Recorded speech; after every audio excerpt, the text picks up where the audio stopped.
Hi, welcome to Ask Less. We've been asked how to clean an airflow amplifier if dirt happens to get into it and interrupts the flow.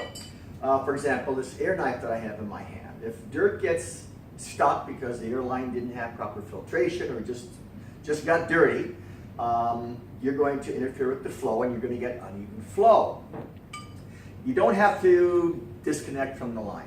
What you can do is cut the airflow down so you get a little bit of air continually flowing through it, and just loosen up the screws. That's all you have to do. Just loosen up all the screws all the way along, and that'll blow the dirt out.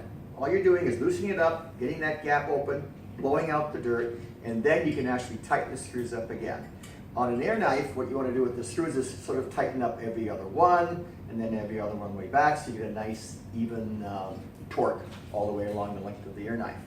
Same thing for an air amplifier. All you have to do, if it gets clogged up with dirt from the airline, is just loosen up the screws, open up and loosen up that gap a little bit, let the dirt blow out, and then tighten the screws back up.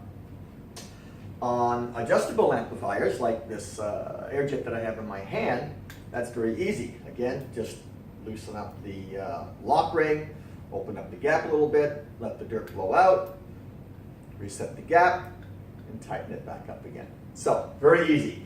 If dirt gets into an air amplifier, loosen up the screws, let the dirt blow out, and then just retighten.